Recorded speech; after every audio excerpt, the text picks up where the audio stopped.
We'll again begin with additional information from the previous day, day 4. Ersatz Katz, who is attending the trial in person, is updating his blog as he finishes his day 5 notes.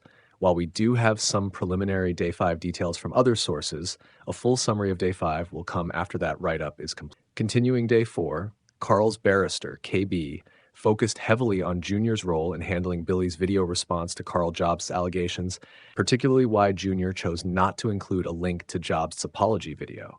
The apology video could have clarified that Jobst wasn't accusing Billy of being directly responsible for Apollo's suicide. Junior argued that he didn't see the apology as sincere. "I didn't believe that apology was an apology," he explained, justifying why they didn't update Billy's video with the clarification. KB pressed further, but Junior stood firm, confident that including the apology wouldn't have changed their stance or the video's message. During BB's quick second direct examination, Junior's work as a law clerk for Manning and Cass was also brought up. Junior explained that his role involved researching and compiling evidence. BB asked how much he was paid for this work, to which Junior humorously noted his compensation was $359 a year. The judge quipped, "That's like $1 an hour," prompting light laughter in the courtroom. Next, Preston Burt, co-founder of the Southern Fried Gaming Expo, testified. Burt praised Billy Mitchell's contributions to several gaming events, emphasizing Billy's ability to engage attendees with his bad guy persona from King of Kong. He confirmed that despite the ongoing Twin Galaxies controversy, there were discussions to have Billy back for the 2025 event. "Billy's always been there to work, to make the event better for everyone," Burt stated, further cementing Billy's status as a major draw for their events, again calling the damage to Billy's reputation into question. Later, Steve Grunberger, a longtime acquaintance of Billy Mitchell, took the stand. BB asked Grunberger about the Karl Jobst video. Grunberger said he watched the video after Billy sent him a link over SMS, which Steve authenticated as being dated May 31st.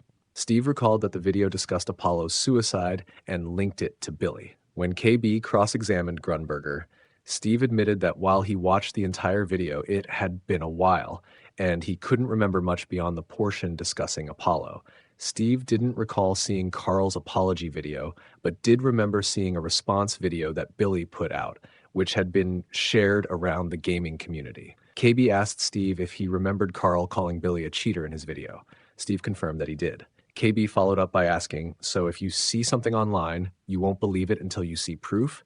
Grunberger responded, "Correct." KB then asked, "That goes for if someone says someone else is a murderer, right?" End quote. Grunberger agreed with this point.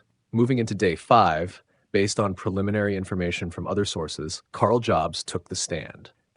KB asked Jobst about his YouTube career and the kind of content he preferred to create before the legal case. Known for his videos on speedrunning and world records, Jobst explained how much he loved making that content. Jobst also addressed his follow-up video where he issued an apology for some of the incorrect information in his original video about Billy Mitchell. When Mr. Barlow asked him if his apology was to his viewers for providing false information, Mr. Jobst said, "That's correct." Mr. Barlow then asked to clarify if Jobst's apology wasn't to Mr. Mitchell. Jobst replied, "Not specifically, no." End quote. As the testimony continued, Jobst admitted that his perspective on the situation had changed over time. He acknowledged that the settlement agreement between Billy and Apollo likely had some negative impact on Apollo, but he refrained from blaming Billy directly for Apollo's suicide. "I believe the settlement terms had some impact on Apollo's life," Jobst said, "but I don't know how much, and I can't say what role it played in his final decision." These Day 5 details are still preliminary, but they offer insight into Karl Jobst's testimony and the toll the case has taken on him. The trial has been adjourned until October 8, with Billy Mitchell expected to participate remotely for the remainder of the trial. Judge Ken Barlow, KC, has also allowed those attending the trial to apply for remote access when proceedings resume.